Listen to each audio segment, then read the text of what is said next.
Today we're looking at every Family Guy episode that caused massive backlash. These are the episodes that sparked outrage, got pulled from streaming, and made even hardcore fans say maybe they went too far this time. Let's dive in. Number 1. Partial Terms of Endearment. This is the big one. The episode was so controversial that Fox refused to air it in the United States. The plot involves Lois agreeing to be a surrogate mother for an old friend. But when the couple dies in a car accident, Lois is left pregnant and has to decide whether to continue the pregnancy or terminate it. The episode doesn't shy away from the abortion debate. It tackles it head-on, showing both pro-life and pro-choice perspectives.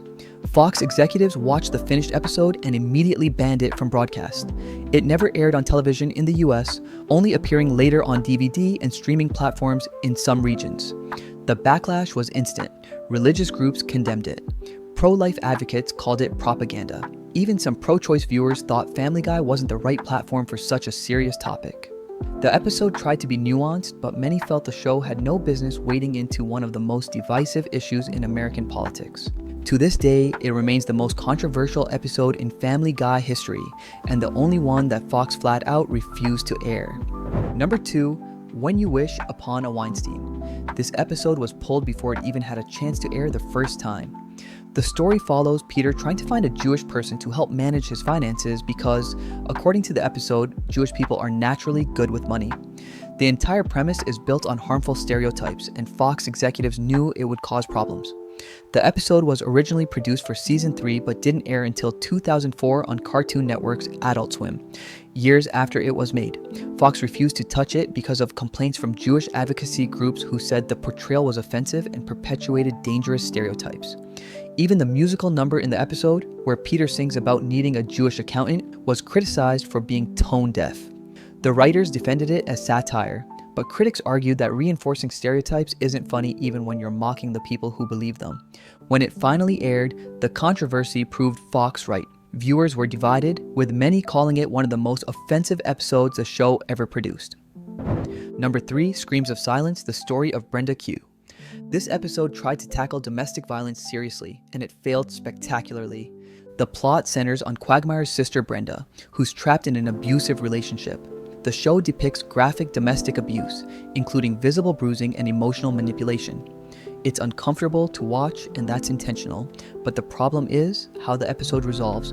Instead of calling the police or getting professional help, Quagmire, Joe, and Peter lure the abuser into the woods and murder him. The episode frames this vigilante justice as a happy ending, with no consequences for the characters. Fans were outraged. Domestic violence advocates criticized the show for trivializing a serious issue and suggesting that murder is an acceptable solution. Even casual viewers found the tone jarring. It tried to be serious and funny at the same time and succeeded at neither. The episode remains one of the most hated in the series, with many wishing it had never been made. Number 4. Quagmire's Dad. This episode sparked massive backlash for its treatment of transgender characters. The story reveals that Quagmire's father is transitioning and now identifies as a woman named Ida. The initial premise could have been handled respectfully, but the episode goes in the opposite direction. Brian unknowingly sleeps with Ida, and when he finds out she's trans, he vomits uncontrollably for an extended period. The joke is clear. Being with a trans woman is so disgusting that it causes violent physical revulsion. The LGBTQ community immediately condemned the episode. Advocacy groups called it transphobic and harmful, arguing that it reinforced the idea that trans women are deceptive and that relationships with them are shameful. The show's defense was that it's satire and that all characters are mocked equally.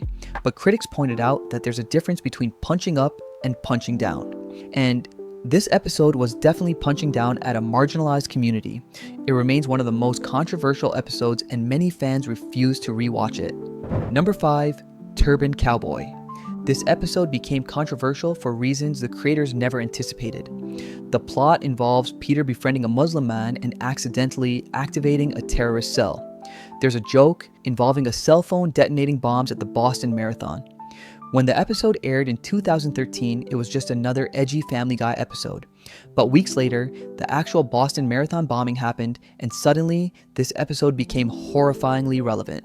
Fox immediately pulled it from rotation. Conspiracy theorists went wild, claiming the show had predicted or even orchestrated the attack. Fake edited clips circulated online, making it look like the show depicted the actual bombing.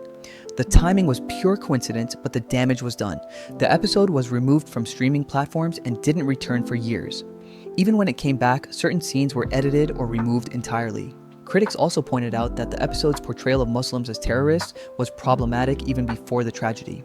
The stereotype of the Muslim bomber is harmful, and using it for comedy, even satirically, reinforces dangerous ideas. Number 6, A Shot in the Dark. This episode aired during a time of heightened tension around police shootings and racial justice. The plot involves a black teenager being shot and Cleveland dealing with the aftermath. The show attempted to tackle racial profiling and gun violence, but many viewers felt it handled the topic poorly. Critics said the episode trivialized a serious issue by turning it into a typical Family Guy plot with cutaway gags and irreverent humor. The timing was also terrible, so it aired during a period when real-world events made the topic extremely sensitive. Some viewers appreciated the attempt to address racial issues, but many more felt the show wasn't equipped to handle such a heavy topic with the care it deserved. The backlash wasn't as severe as other episodes, but it sparked significant debate about whether comedy shows should tackle certain subjects at all. Number 7, The Fat Guy Strangler. This episode features a serial killer who specifically targets overweight men, and Peter becomes a potential victim. The entire premise is built on body-shaming jokes. The killer's motivation is that he's traumatized by overweight people, and the episode plays this for laughs. Peter's weight is mocked relentlessly, and the danger he faces is treated as comedic because of his size. Critics said the episode reinforced harmful stereotypes about overweight people and made light of violence against them. Body positivity advocates pointed out that using someone's weight as the punchline for an entire episode is lazy and offensive. The show's usual defense, and that it mocks everyone equally, didn't hold up here because the entire plot revolves around victimizing people for their appearance. Number 8, Peter Asman. This episode deals with sexual harassment in the workplace, but plays it entirely for laughs. Peter's female boss sexually harasses him, and the show treats it as a joke. The harassment escalates, and Peter is clearly uncomfortable, but the episode doesn't take it seriously. It's framed as funny because a woman is harassing a man, reversing the typical dynamic. Viewers were furious. Sexual harassment isn't funny regardless of the genders involved, and the episode reinforced the harmful idea that men can't be victims of workplace assault. It also trivialized the experiences of actual harassment victims by making it comedic fodder. The backlash highlighted a double standard. If the genders were reversed, this episode would have been condemned immediately, but because it happened to a male character, the show treated it as acceptable comedy. Number 9, Life of Brian. When Family Guy killed off Brian, fans lost their minds. The episode shows Brian getting hit by a car and dying. There's no joke, no fake out, he's just gone. The family grieves, gets a new dog, and the show continues as if Brian never existed. The fan reaction was volcanic. Over 100,000 people signed petitions demanding Brian's return.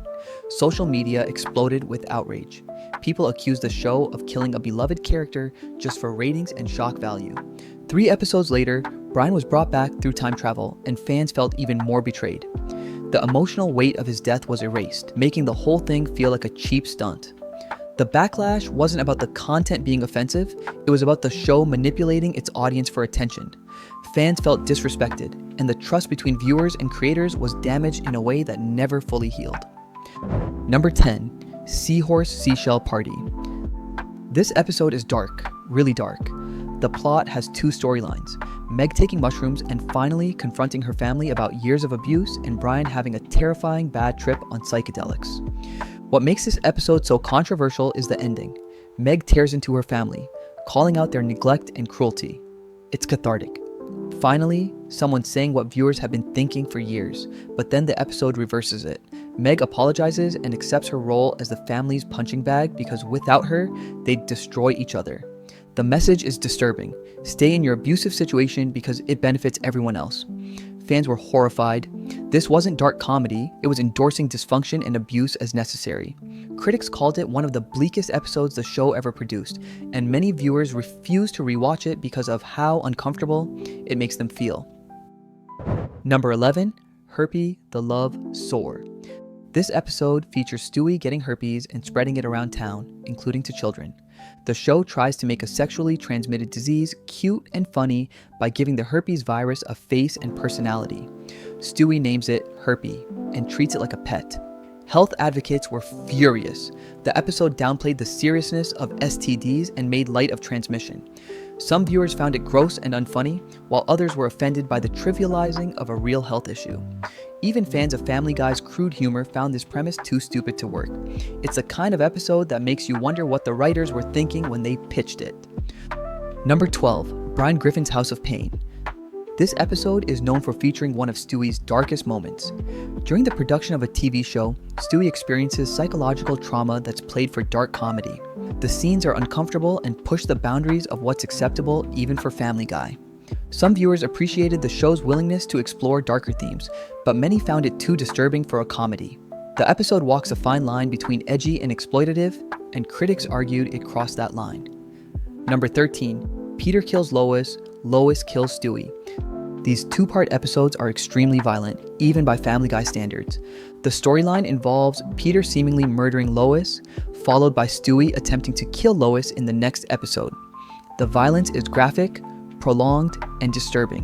While it's eventually revealed to be a simulation, the episode sparked debate about how much violence is acceptable in a family sitcom. Critics said the show crossed the line from satire into genuine disturbing content. Parents groups complained that the episodes were inappropriate for the show's audience, and some fans agreed that the violence was excessive and not particularly funny.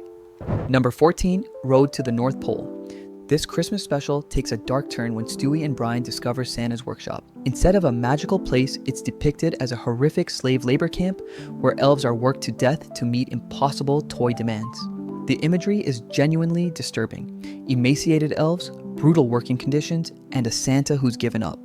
While the episode was trying to satirize consumer culture and Christmas commercialism, many viewers felt it went too far. Families sitting down to watch a Christmas episode were subjected to genuinely upsetting imagery that didn't feel appropriate for the holiday. Critics said the episode was too nihilistic and dark, sucking the joy out of Christmas rather than providing meaningful satire. Number 15, Con Heiress. This episode features Herbert, the elderly character known for his inappropriate interest in young boys.